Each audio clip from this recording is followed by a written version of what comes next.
unfolded across Spain and Portugal.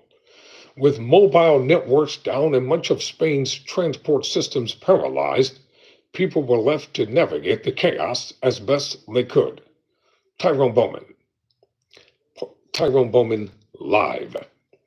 Let's talk about what's happening around the world in world news as reported by the Guardian. So, according to the Guardian, it was the moment the lights went out. In a post-match interview after her straight-set wins to reach the last 8 of the Madrid Open, American tennis star Coco Gauff was joking about her avocado toast breakfast and bad night's sleep when suddenly the microphone cut. She looked surprised, while behind her the LED ad boards turned black. It was just after midday, and all across the Iberian Peninsula, the power was failing, plunging Spain and Portugal into chaos. Buses and trains stopped, cash machines went dark, people were left trapped in unlit metro carriages and lifts with no certainty about when they would get out. Madrid residents packed into outdoor terraces and gathered around radios trying to find out what was happening. Cars got stuck in long, snaking queues because there were no lights to guide the traffic. Sirens blared constantly as police cars and ambulances tried to make their way through jam-packed streets. One officer told The Guardian that when the power went out, the Madrid metro came to a dead stop, and people had to be pulled out of carriages. Carlos Condori, a 19-year-old construction sector worker, was traveling on the metro, but his train managed to crawl up to a platform. Quote, people were stunned because this had never happened in Spain, he told AFP. There's no phone coverage. I can't call my family, my parents, nothing. I can't even get to work, end quote.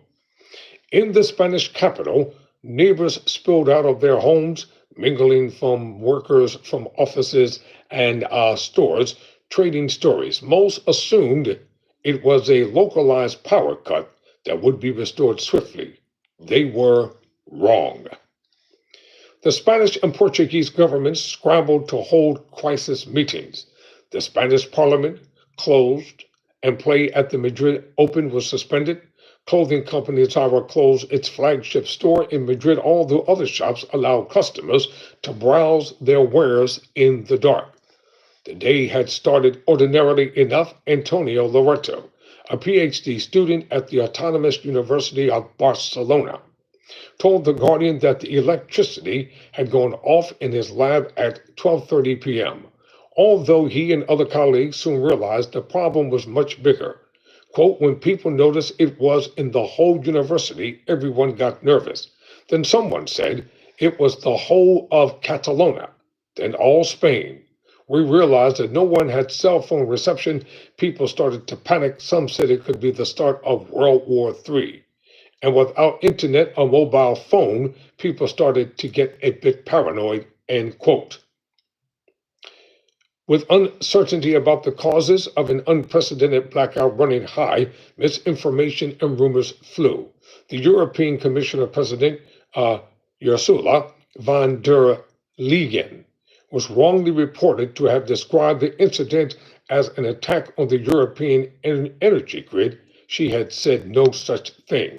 A few hours later, von der Leyen tweeted that she had been tough with Spain's Prime Minister, Pedro Sanchez, reaffirming a previous statement that EU authorities were, quote, monitoring the situation, close quote, with national authorities and the EU's electricity coordination group.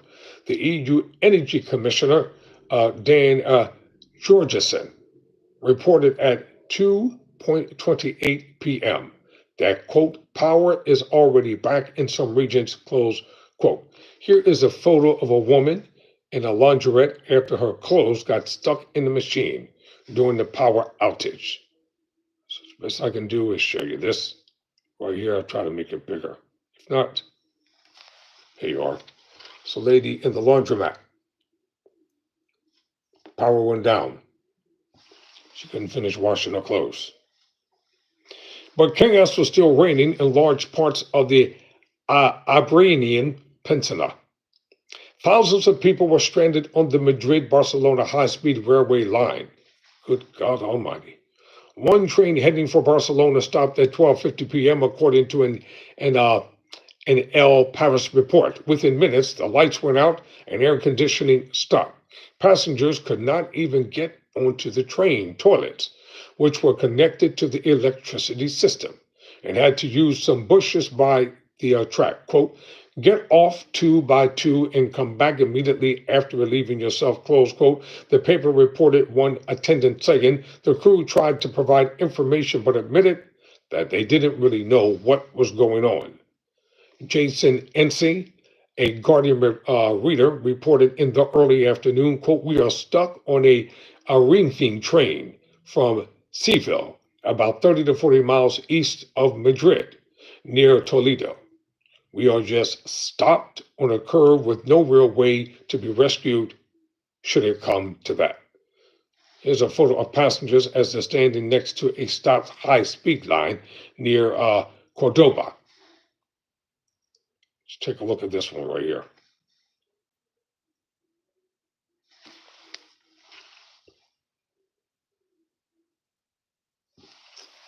All right, let's continue reading this article.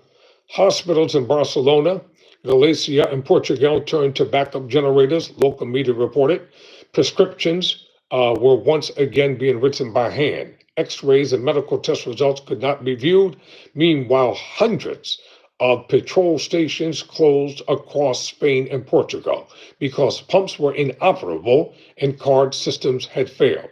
While Spain's airports turned to generators and some flights were delayed, travelers in Lisbon were left waiting for news about their flights. Spanish media reported from Barcelona that radios, batteries, candles, and torches were, quote, flying off the shelves, end quote.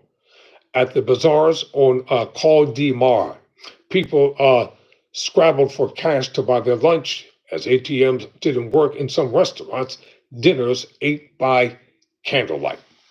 Back in Madrid, Pilar Lopez, a 53-year-old administrator, suggested the chaos provided a useful lesson. Quote, I can't even pay because my mobile isn't working.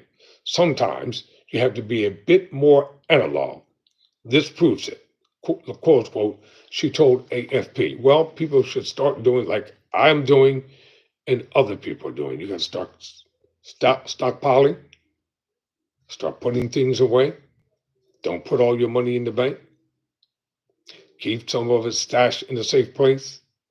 Load up on batteries, flashlights, candles, plenty of water, toiletries, things that we're going to need and that you're going to need in case the power goes down in your area.